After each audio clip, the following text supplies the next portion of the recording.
Good morning and welcome to the opening session of our Northamptonshire Health and Care Partnership Virtual Wellbeing Festival 2021. My name is Anne Linsthorpe and I'm here with colleagues Robert and Louise, and we are facilitating this session and will ensure that all the technology and everything works smoothly in the background. I'm delighted that we are joined today by Rob, Angela and Toby, and they are going to share their thoughts, insights, reflections and learnings about health and wellbeing over the last year. But at this point, I will ask them to introduce themselves. I'll start with Toby. Good morning, everyone. Delighted to be with you. Great to be involved in kicking off what I'm sure is going to be another amazing week, building on the work of the last couple of years. My name's Toby Sanders. I'm the Chief Executive of Northamptonshire Commissioning Group and the Exec Lead for our Health and Care Partnership, our ICS, across Northamptonshire. Thank you.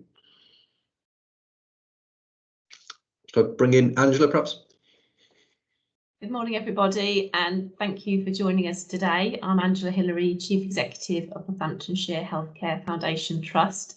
I'd like to say thank you for joining, but also thank you for those people who've helped put all this act together, because it's going to be an amazing week, but it takes a lot of work. So thank you from me. Bob. Thank you, Angela, and hi, I'm Rob Bridge, Chief Executive of Northamptonshire, and equally I'm really pleased to get the chance to join you for what looks a very interesting and important week. You know, health and wellbeing for all of us, whether it's our friends, our colleagues, our families, our communities, is incredibly important. So I'm looking forward to being involved. Brilliant, delighted to have you all here. Before we start the session and we move into the content of the session, if I can just remind you, I know we've all been using Teams pretty consistently for the last year or so, but just to alert you to the fact that cameras and microphones have been disabled for now, but they will be turned back on at various points to allow you to ask questions. You can use the chat function to add your thoughts, comments or questions. Alternatively, you can use the raise your hand function at the appropriate point, and you can come onto camera directly. For colleagues who are hearing impaired, you can individually turn on live captions. To do this, you just click on the three dots and turn on live captions. This is only enabled on computers using the MS Teams app at the moment, so isn't a feature on phones or iPads or anything currently. As you will have been notified, we are recording the session today, and we will upload the recording onto the festival website so that colleagues who haven't been able to attend live today can watch on demand.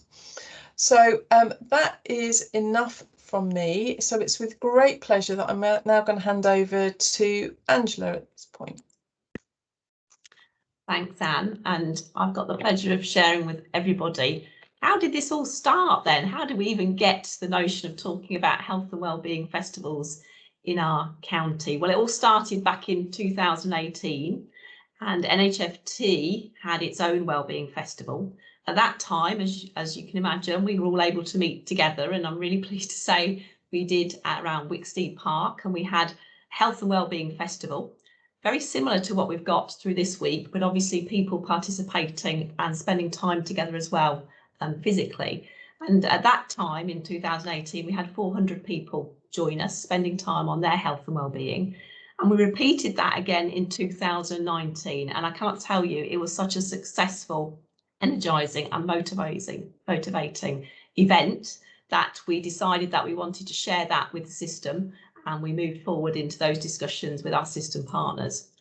Then, of course, everything changed in 2020, and whilst we had plans to hold similar festivals with our system partners, we couldn't. And you will all know, and it won't take me to tell you, that 2020 was a significant challenge for all of us, and we were unable to meet together physically, and COVID affected all of us professionally, personally, and our lives were affected in very different ways, and we had to adapt very significantly to new ways of working. We had to, as we are now, meet virtually and connect. We had to use Zoom, Teams calls.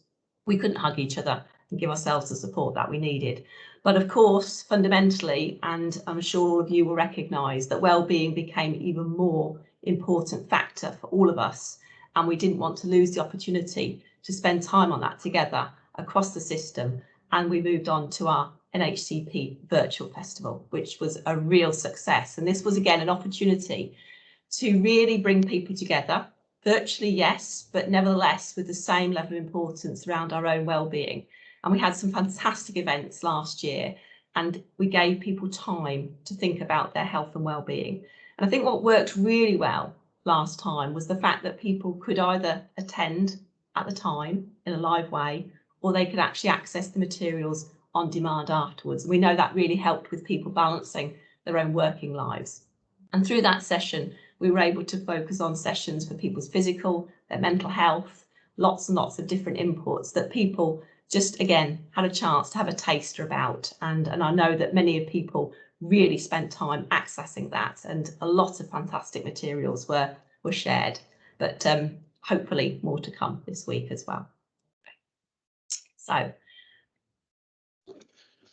Thanks, Angela, for that and starting us off. And just a reflection with me on how things started. I remember, Angela, when you first came along to our chief executives meetings and started talking to us about what you guys had started doing within NHFT, and talked about and asked, did other people want to be part of this, and did we want to broaden this into what we really have today, which is a kind of whole system, wider health, wider local authority, other professions involved, and really strong unanimous view from all of us that actually there was something here that was really powerful and that was really energising to support our staff through things. So a thank you from me to actually you and NHFT colleagues for starting all of this journey, but really also to everyone who stepped in last year and supported this. And I think last year, more than ever, the kind of value and benefit of this and how much people needed this at the point in time where it's at.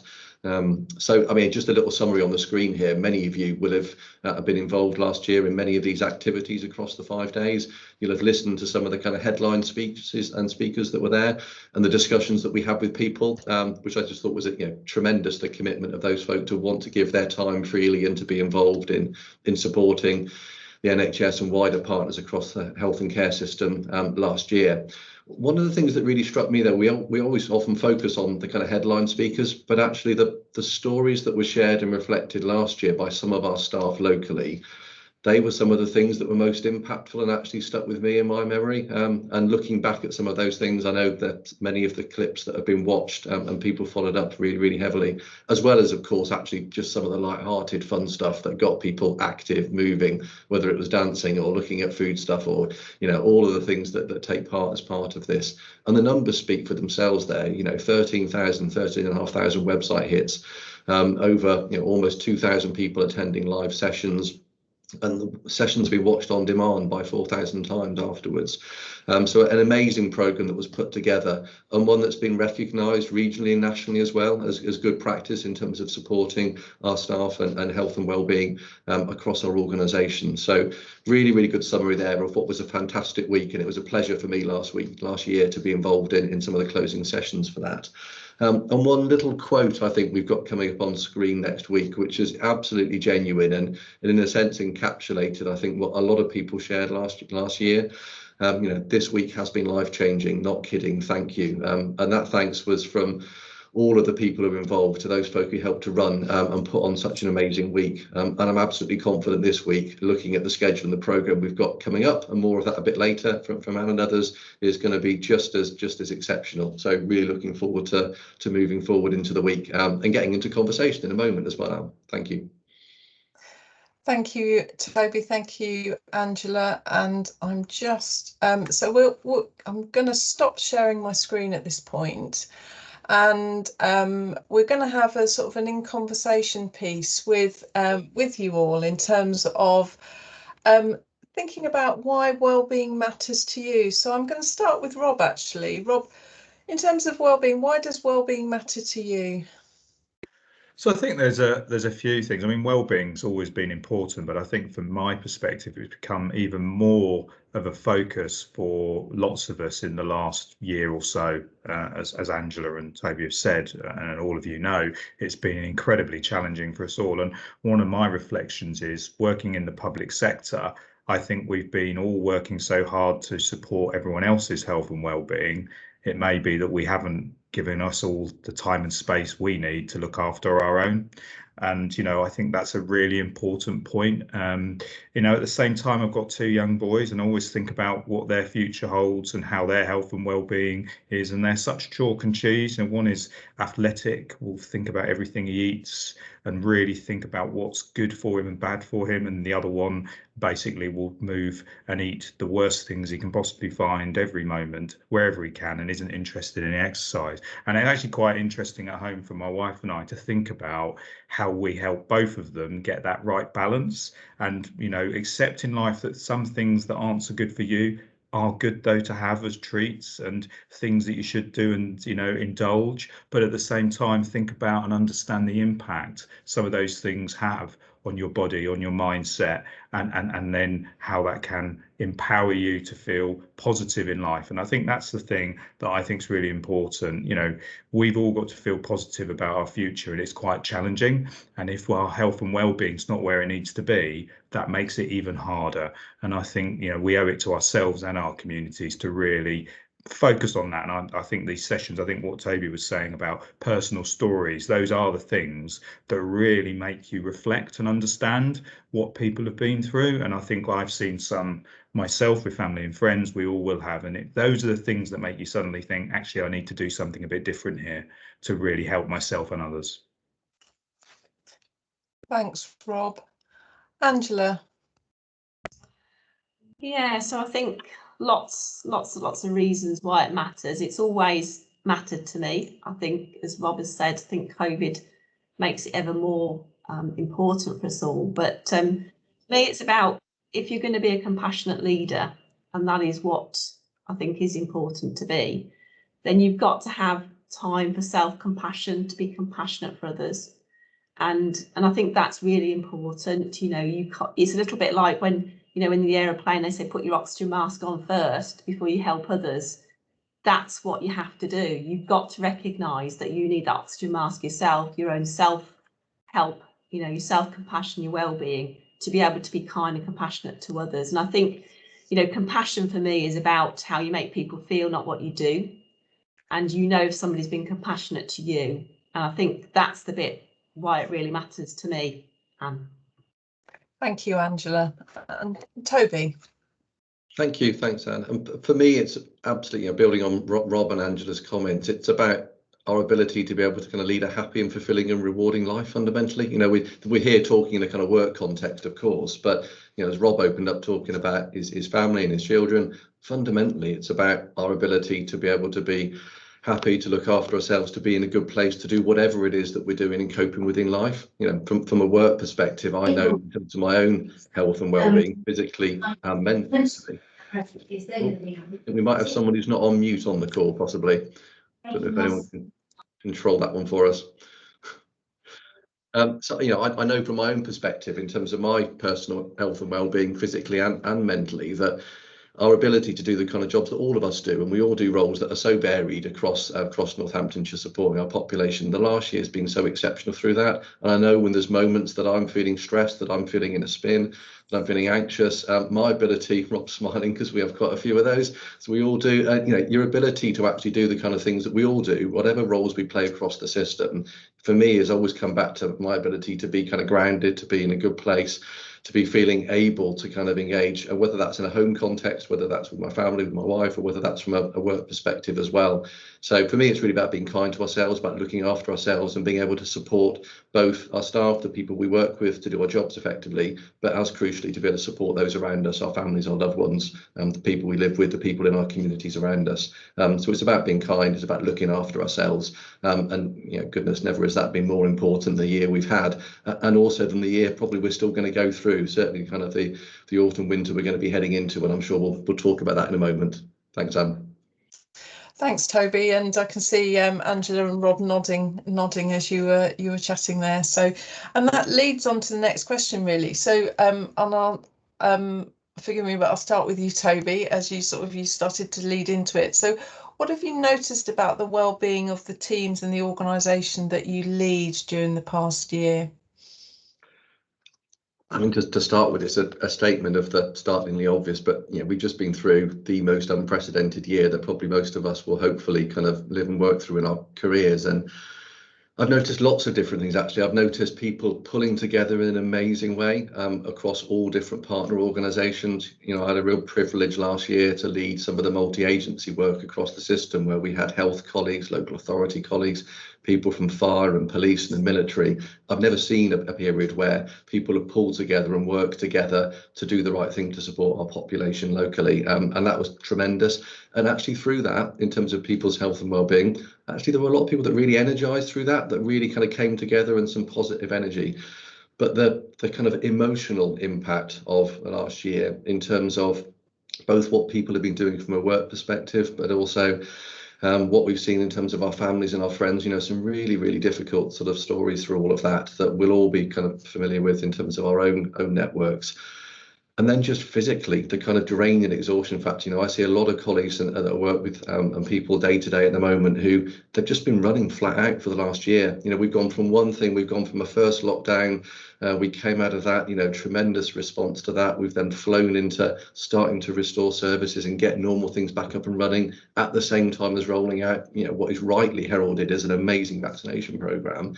But so many of our staff and teams have just been working full gas for the whole of the last year, from one thing to the next to the next. So I see a lot of people who have done an amazing job, and a huge thank you from me to all of them. But a lot of people who are tired, who are kind of fatigued, and who also, you know, that emotional impact that you sometimes don't really reflect on till you get a bit of space between things and kind of look back at what people have been through. So for me, a real reason and a real value of this week to just take a bit of time to slow down, to pause, reflect, and just take stock of where we are. Thanks, Anne. Thanks, Toby. Rob, same question to you. Thank you, Anne. I mean, Toby says some really important. You know, I obviously wasn't in Northamptonshire last year when the pandemic started, but very similar to what Toby says. You know, the way that the different multi-agency teams pulled together very quickly to deal with something so serious, and, you know, in the main so successfully supported communities and businesses on so many fronts, and actually I think has really helped with an understanding of the pressures that each of the areas have, but also how we can integrate and work together, and shown actually that we can do that quite quickly, and I won't use the word easily in a straightforward way, because none of that is easy, but I think it really demonstrates, and I think that's really, really good. I think the point that I've always reflected on is that point around the intensity that's gone on for such a period of time, and as Toby says, there's no light at the end of the tunnel on the intensity for a while. I know that's therefore what's even more important, that we support each other around well-being and our health, because, you know, it's going to be a continual charge to make sure we get this country and ourselves and the world back to, you know, what the new normal looks like. And I think the bit I always reflect on, that I think for teams, and I put myself in this, and I'm sure Toby and Angela will as well, which is there is very little, and I use the word decompression time from work, especially if you're being in roles where you have worked at home more than you've ever done before. And I can just use myself as a very easy example, but when I used to commute more, I had time to, you know, get whatever's been going on in that day, whatever's been. Now I just walk out of my dining room into the kitchen, and that isn't long enough for some of the things that you're dealing with to have cleared your mind, and you're straight into whatever your life is. And if that's the case for a lot of people, and some people who also haven't got the privilege of being able to move from a dining room to a kitchen and actually are doing their work from their bedroom or whatever, that's really challenging. And I think for some teams, we've got to recognise the impact that will have had on them and how we can support them going forward. Because everyone sort of says, oh, working at home is really, really good and has been really helpful for people. But for some people, it's probably been pretty challenging, actually. And we need to realise that we need to support those people. And also, I think the next challenge, I know sort of we come to, is how we mobilise everyone to come back to whatever a new normal is, because people will be fearful of going back into more commuting, more office space, more face-to-face contact, and we need to give them that assurance so that that doesn't have another negative impact on people's health and well-being. Thank you, Rob. And Angela? Yes, I think what I've seen is that well-being has really varied over this period, individually and collectively in teams, and it's been really important to recognise that and to give people time and space to just talk about where they're at any one time. I think I've seen people very weary and tired, and obviously talking about that at work is probably not what they're used to, but it's been important to do so. And I think that this sort of blended arrangement of home working, as Rob described, and Toby, and work lives has added to and affected people's well-being in many different ways. And I think that increasingly, you know, we have to recognise we bring our whole selves to work, and I think this year has given us that sense of, you know, how do we support people rather than actually think about their work environments, their home environments. We're having to support people, and what happens at home affects work, and vice versa. So I think that's really important. So I've seen that effect with people, and I've seen people who have been anxious perhaps for the first time. I've seen people who've had low mood for the first time, and that's perfectly understandable. And I'm really pleased that we've got a health and wellbeing support offer within the county as well for our staff to access support when they've needed it, because of course people need it. So I think it's been, in summary, Anne, very varied, and understandably so, and ever more important that we focus on it collectively in the way that we are this week. Thank you, Angela, and thank you all of you. So I'll stay with Angela, if I may, in terms of what personally has had the most impact on your own personal wellbeing during the pandemic, as we've dealt with individually and collectively the many, many challenges that the pandemic has thrown at us.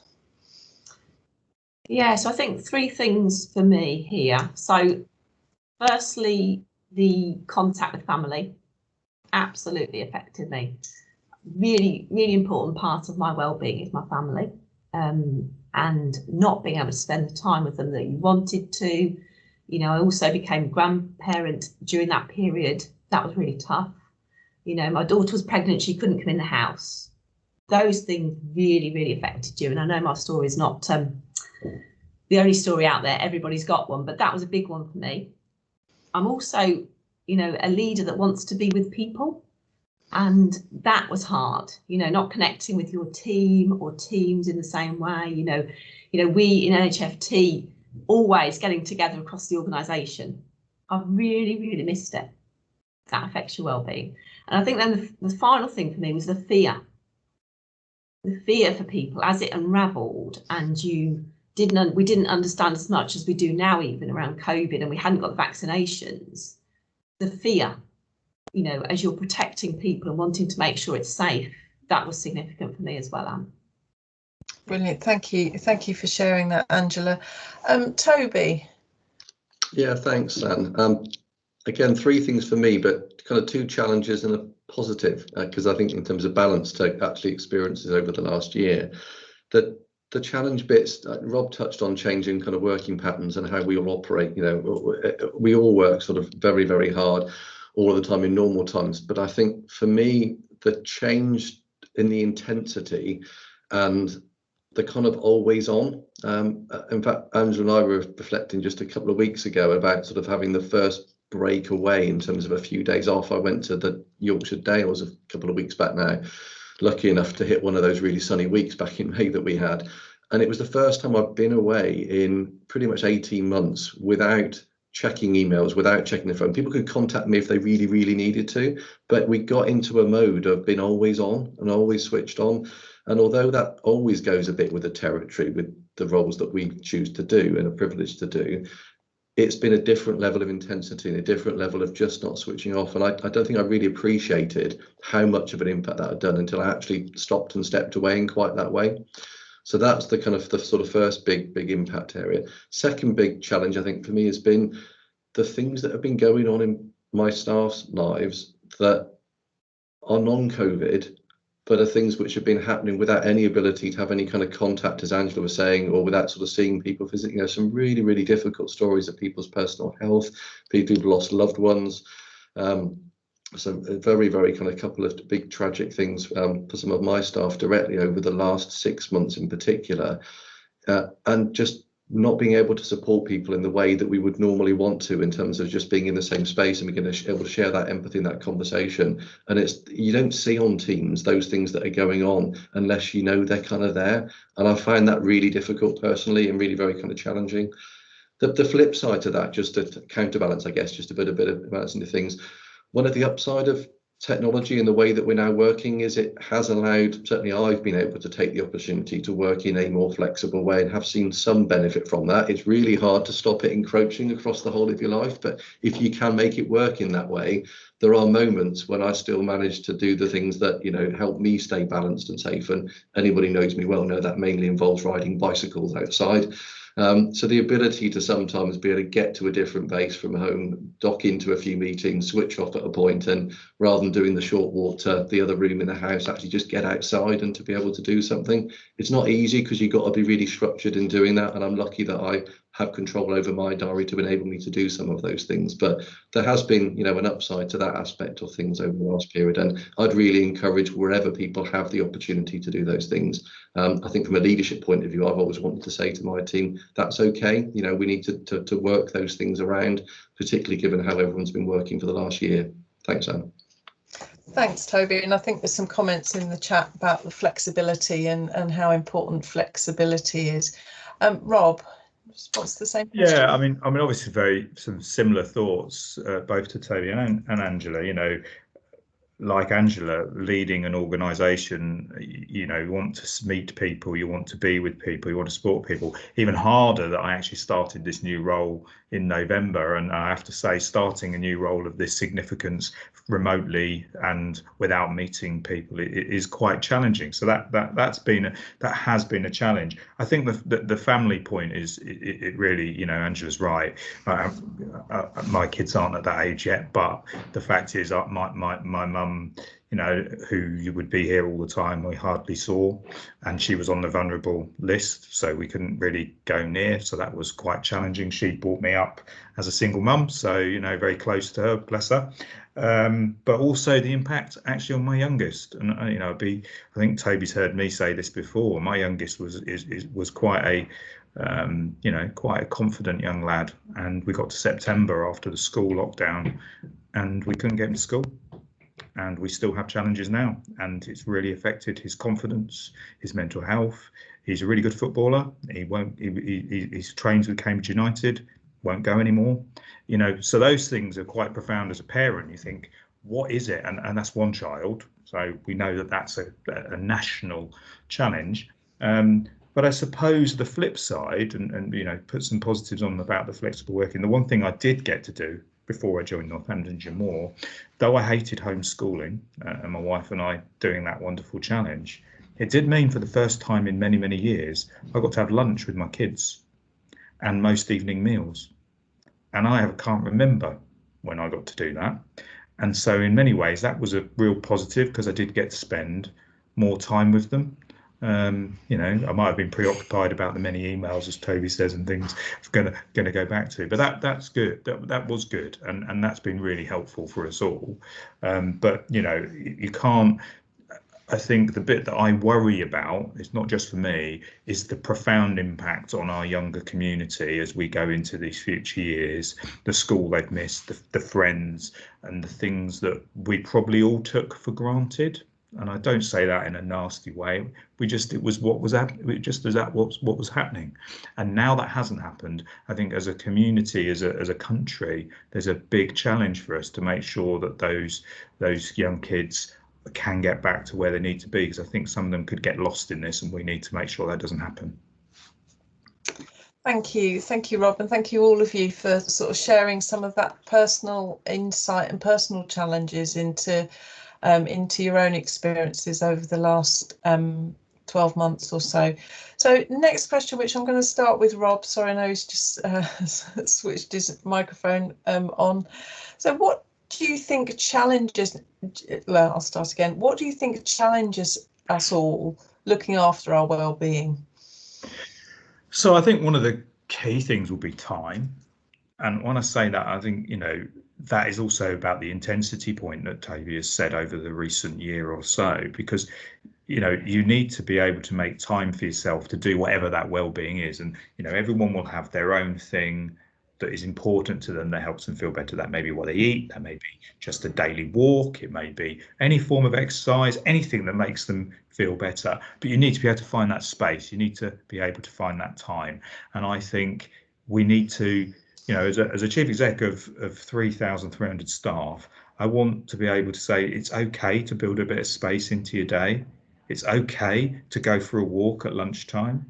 When we're working at home or we're intense, we're really bad, probably all of us, are taking a break just for a walk or to get some lunch or whatever. We'll just probably have something in our bag, sit at our laptop, wherever we are, eat while reading the emails we haven't been able to do because we've been in meetings. And before you know it, that just becomes standard practice. That just becomes the way you operate all through the organisation. Before you know it, you're not doing anything from the moment you get up until the end of the day that looks after yourself. So I think it's about, for me, how we, from my perspective, Northamptonshire as an organisation, but as a public sector wider than that, how we ensure we can find the space, make the space for people to be able to do that well-being activity or just get that chance. And I think Toby said, just pause and reflect and just give that your chance to refresh yourself a bit. So to me, I think that's the biggest challenge.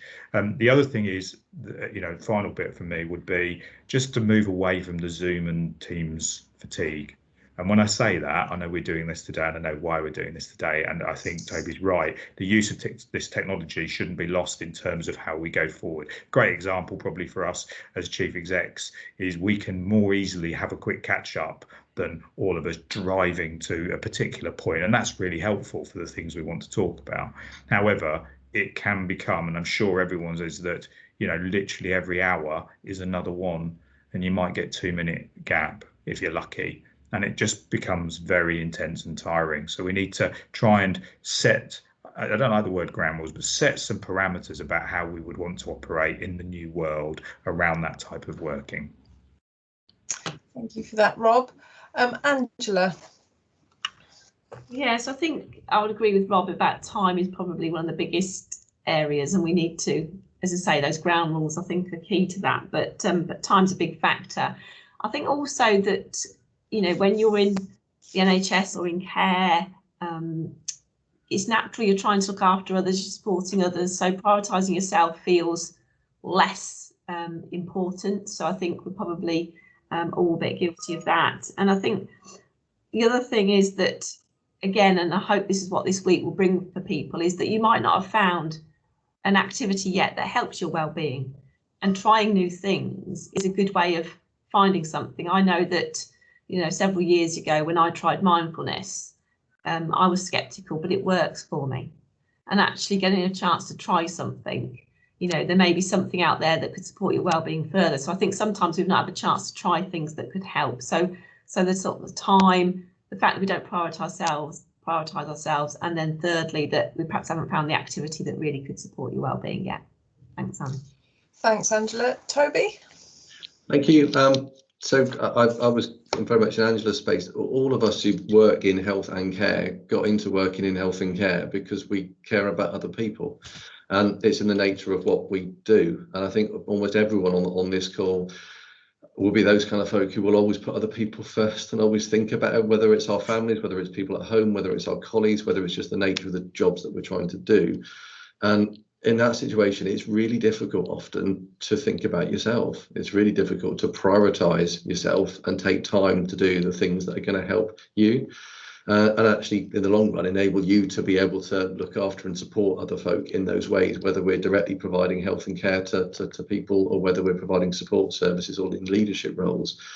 So I think that the single biggest thing for me is both focusing on ourselves and being, it's okay, and being kind to ourselves, but also use a word that we don't often talk about, guilt.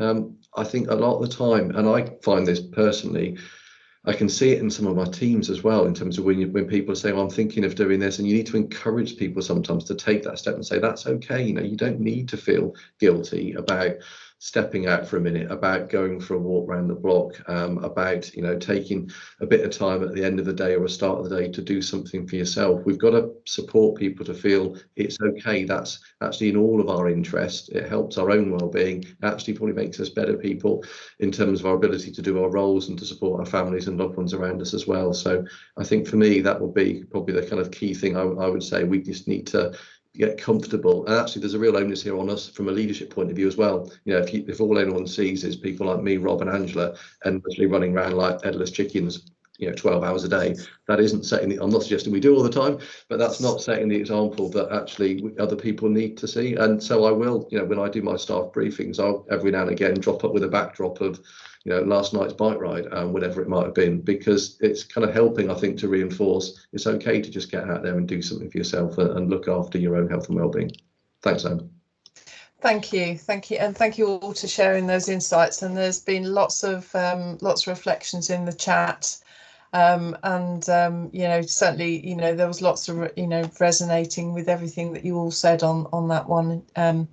So in terms of, I'll stay with you, Toby. In terms of what activities are you looking forward to from the week ahead? Thanks, Anne. So a couple of things for me. Some of the headline speakers, it goes without saying, are going to be really interesting, and the diary doesn't always work, but I love the fact that these are recorded so you can drop back in afterwards and catch up on things. So most of those I'm looking forward to catching up on. But I'm really interested in two things. The personal stories, I'm really glad we've got that mix again, that blend this year of some local reflections from particularly some of our frontline teams. You know, the session that's coming up, I think tomorrow, in terms of critical care through COVID pandemic, which is obviously such an intense focus during the sort of first lockdown and everything we were doing around critical care capacity. And also the trauma-informed care focus as well. Sorry to pick out a couple, but they were two in particular that I'm really interested in, just hearing people's reflections from the front line of what they've been doing over this last period. And then there's a couple of activities, as there always are, in here, and two particularly that stood out for me because they're things that I've got a real interest in, and it's always kind of interesting connecting with people who share kind of common passions. The photography sort of slot, I kind of real interesting kind of taking pictures. I've just been in Oxford over this last weekend with my wife, meeting some friends and just wandering around some of the meadow area there, taking pictures, just really relaxing for me. So interested in that. And then yoga tomorrow.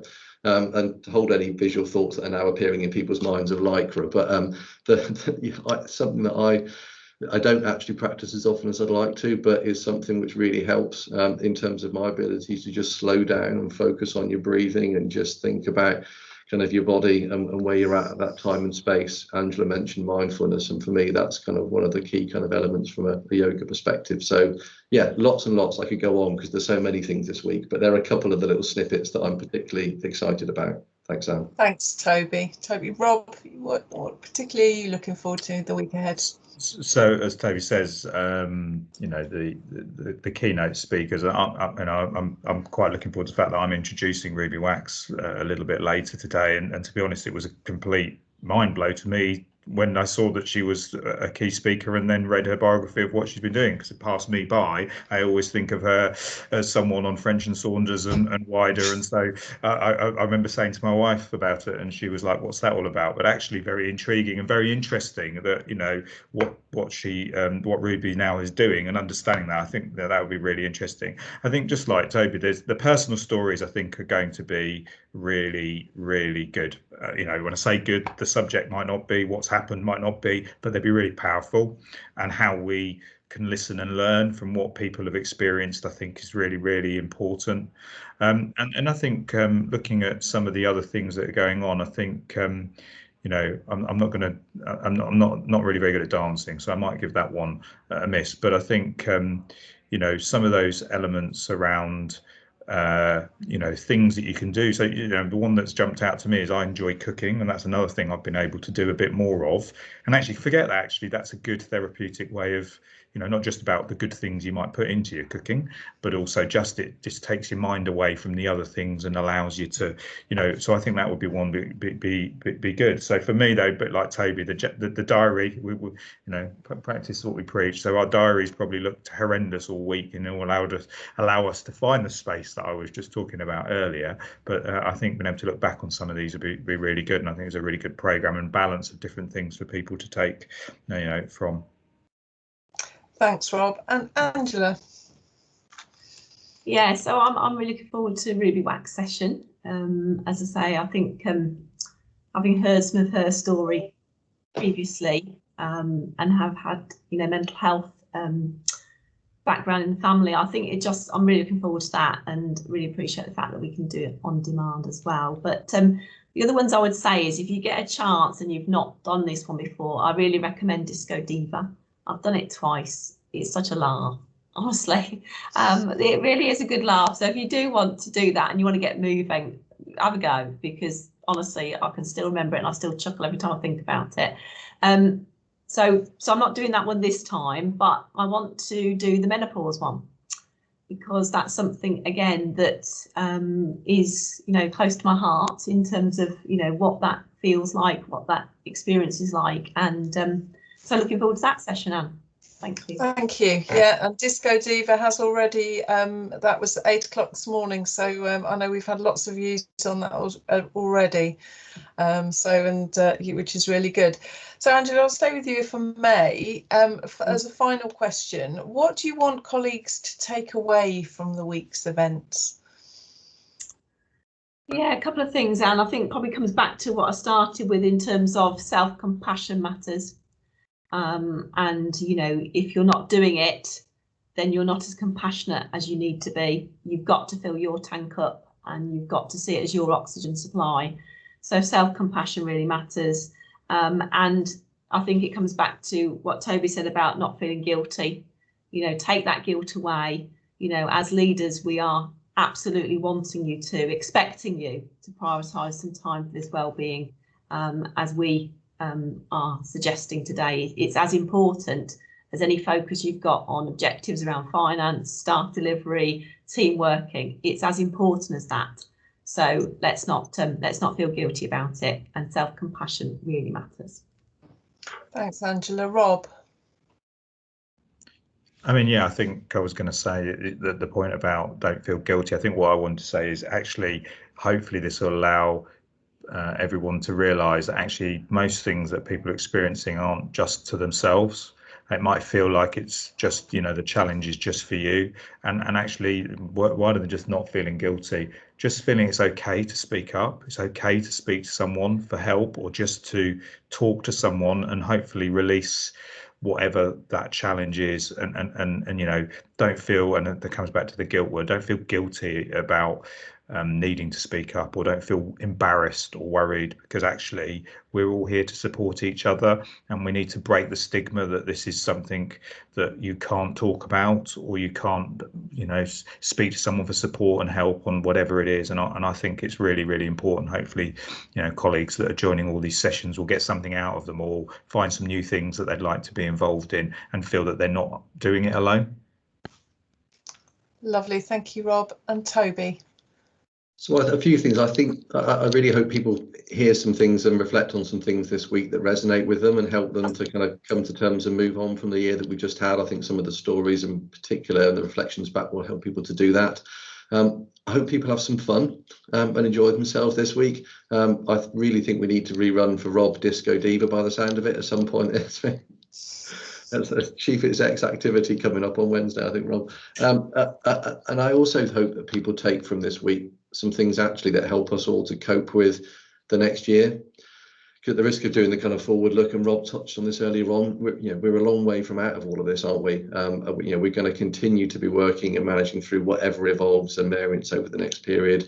we've got massive kind of challenges from the sort of backlog into lots of our different service areas and the pressures and expectations for all of that. And we're going to be going into a winter where, if you listen to the experts and the people who know much more about these things than I do, they're kind of bracing us for, yes, kind of continued variant changes, but also seasonal flu, probably in a way that we've not had for quite a long period of time, as well as the kind of built up pressure within services as well. So I think now is a really good moment actually this week to just reflect and think, what's going to help me through that next period? What might I adopt and take on and pick up from this week, and maybe make some commitments and promises to ourselves about things that are going to help us through over that period as well. So I think lots to take, I'm sure, from the weekend, but just a few reflections from me there. Lovely, thank you. So at this point, I'm going to just pause for a second and ask my colleague Robert to just bring in any questions that are in the chat, or indeed summary of what's being in the chat, because I can see the chat flicking up very quickly on my other screen. So Robert. Brilliant, thanks Anne, and thank you Angela, Toby and Rob as well for those reflections. I think we can all resonate with what you've been talking about so far, and I think that's been reflected in the chat as well. So at the moment we're having lots of people pinging through what they've been doing for their own well-being. So Disco Diva is one of the frequents at the moment. That was on this morning, so we've had some staff that have already been doing that. Someone's commented in there saying about yoga is one of the best tools for developing self-compassion. We've also got, this is a thanks to Anne, so you've encouraged and inspired people to get into the open swimming. That's at dawn, at sunset, at any free time. And we've also got about, during lockdown, it's about trying to keep some routine. And so one individual has said that each weekend they hold a theme that's used to learn with their child. So e.g. the Mexican weekend, Glastonbury in the garden. So, you know, just being out in nature is really important. And others have said as well about making sure that they're taking their breaks, the fresh air, being outside. Someone has also offered, because they say, this is Phil, says that he runs a Monday meditation every week, and he's opened that invitation to anyone to join him on there. So thank you, Phil, that's really great. I'm sure lots of people will appreciate that. Obviously the routine with going to school, picking up as well, and then we do have a reflection to say it's important to think about the younger generation. I think this in particular come from Rob's comment when you're talking about your son as well. So this person said that their son has struggled with school, having just started at reception and is still struggling now, but on the positive side, working from home has meant that they've been able to adjust their diary to do the school pickup and drop off as well, which has been amazing for them both. And we've also got about recognising the emotional dips, you know, that it's, one individual said that eating rubbish on the sofa, they've been less motivated, and sometimes those reflections can bring those emotions back, and it's been okay to be like that for a short period of time and getting back on, but they are lucky to be able to talk to colleagues and reach out as well. Just having a quick look through. Someone was saying in response to Rob's comment about the commute for the work, for that decompression, is as a team they make sure that it's a virtual commute, going for a walk at the start and at the end of each day as well. Someone did ask the question, which they're going to ask the three of you, what you was hoping to get from the week, what you're looking forward to, which you've already shared with us, so that's brilliant. So just have a quick scan through. Okay, yeah, so again having lunch with their families as well. Yeah, okay, so I think that's it, Anne, at the moment in the chat. If anyone's got any questions they want to ask or raise their hand, we're more than happy to invite them onto the screen. Okay, so while people are just thinking about that, I am just going to share my screen and just remind colleagues of what's coming up across the week. So as we've already referenced, we've got Ruby Wax. We've got Ruby Wax not just once, we've actually got it twice. So Ruby's is talking about being frazzled and how to deal with it this morning, but on Friday, at lunchtime, but on Friday afternoon, she's actually doing a mindfulness and frazzled meeting. And Friday afternoon, I can't think of a better time to have it at the end of the week. And certainly from my own perspective, I'm very much looking forward to that session. Tuesday, we've got Amazon Lethe in talking about embracing each person's story and being truly diverse and inclusive. Wednesday, we've got the Mr. Energy, Andy Cope is joining us, Doctor of Happiness, and he's talking about rising stronger and how talking about positive psychology. On Thursday, we've got Dan Cross and Ephraim Brennan, and they're talking about wearing your heart on your sleeve and the link between using physical exercise and mental health. And they've sort of got charity Strong Men. And then Friday, we're joined by Gareth Thomas and his journey to authenticity. And obviously he's got some real insights. And then again, as I mentioned, Ruby Wax on Friday. And we've also got our special guest this afternoon is Chris Packham has joined us, and he in an interview, a pre-recorded interview with Krishni Waring, NHFT chair. So huge set of headliners across the week, and there will be something for everybody and all really interesting and something to learn. And then I'll just, I know you will have all seen the schedule, which is on the website, but we've got 37 hours of content across the week.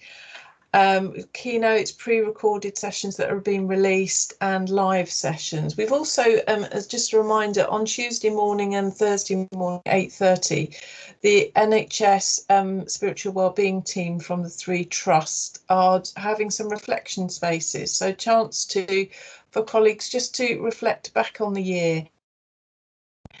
These aren't recorded, and it's a very safe space, but again, just a time to connect with colleagues and just think about what's happened over the past year or so. And as I think has been referenced by Toby and Angela, the Resilience Hub Stronger Together is also leading several sessions across the week in terms of how we continue to support each other as we continue to work through this pandemic. So at this point, I'm just going to ask Rob, Angela and Toby if they've got any sort of closing remarks that they want to share. I think, and the only thing I would say is that hopefully those people who are with us today recognise the importance of it and are looking forward to the activities. But please promote it amongst your colleagues. Please get it out there, because somebody might not know and they might really benefit. So let's take that compassion action and get it really out there and get everybody as engaged as possible. Thank you. Thanks, Angela. So I was gonna. I think Toby made a point. I hope people can enjoy, have fun. I mean, some of these subject matter, some of these discussions might not feel like fun or might not be fun, but some elements are fun. So it's important again to get that balance and enjoy the opportunity to take part in these events. And I think, as Angela said, get the message out that they're happening, and let's get as many people attending as we can, because it's a really good program, and it would be really helpful to get as many people on this as possible. Yeah, and my last reflection would just be a huge thank you to all the team that have put the week on and set so much of this up and are contributing, because actually when you look at that programme that's on screen at the moment, yes, we've got the big headliners, but actually we've got a lot of local staff who are contributing and inputting and running sessions and sharing their experiences and reflections. So massive thank you from me to everyone who's involved in this right from the outset of the week. I'm sure it's going to be brilliant. Do take the time to get involved, and as Angela and Robert both said, please encourage and share with colleagues who perhaps might not be on this opening session to this, but please really do kind of reach out to people and connect them into stuff that you think is going to be good for them and that they're going to enjoy or get something from in terms of their own reflections. Thanks, Anne. Thank you all of you for that. And just before we finish, I'm just going to share, we love feedback on each session. So feedback is a complete gift. You've got the opportunity to leave feedback. My colleague is going to put a link in the chat. Alternatively, you can hold your mobile phone up to the QR code that's on screen. Submission of feedback after each session gets you the opportunity to be in a prize draw, and we have got some Northamptonshire Health and Care Partnership Virtual Wellbeing Festival 2021 goodie bags. with some of them having some books in or a book in as well. So please, you've got to be, as I say, you need to be in it to win it. So submit your feedback, share your learning, and that will help us shape future events for you. I know we've just touched on the festival schedule, so again, we'll put the link in the website, the link in the chat as well for you to share. Just a reminder that as well as all the sessions, we also have got some challenges across the week. We've got a stair climbing challenge, so you can set yourself a target, see how high you can climb. As Toby has referenced, we've also got a photography challenge running from tomorrow. And it's not about using fancy equipment, it's all about using your phone and getting outside. And there's a different challenge every day until next Monday, so please take the opportunity. And there is also a music challenge, so there's the opportunity to create a Northamptonshire Wellbeing Spotify playlist. I've said that right that time. So submit your choices for the music that gets you feeling good, looking good, and just, you know, can lift your mood. Sometimes a piece of music can just make you instantly feel better. And we will be sharing the link after the festival of everybody's choices, and we will share, so we will have our own Spotify playlist. And then a final reminder for me in terms of getting social, so please tag the NHCP in on Twitter, on Instagram, on Facebook. The hashtag is Northamptonshire Northants Wellbeing. Where my colleagues in comms are really hoping that we get it trending as we did last year, so get the Northants Wellbeing trending across the week. And the hashtag I'll say this right, VWFBF, I knew I'd get that wrong, 2021. That's the hashtag for the photography challenge. You can see it on the screen. I'm not going to attempt to say that again this week. I've decided on that. And then finally, just as a reminder to colleagues, we will be signposting after every session, after every video, places that colleagues can get support from either the Stronger Together Hub, from the Changing Minds IAP service, or from the mental health line and the crisis line. So obviously this session has been talking about wellbeing in its general context, but some of the sessions are a bit more challenging. So that we will be signposting and sharing this so that colleagues can get support, because it's there for all of us, and there are times when we all need something a bit additional. But finally, massive thank you from me to Toby, Rob and Angela for joining us today and for giving us their time, for sharing their insights. Thank you to the behind the scenes team, and a thank you to all of us for joining us. And please do share, and please enjoy the week. Thank you.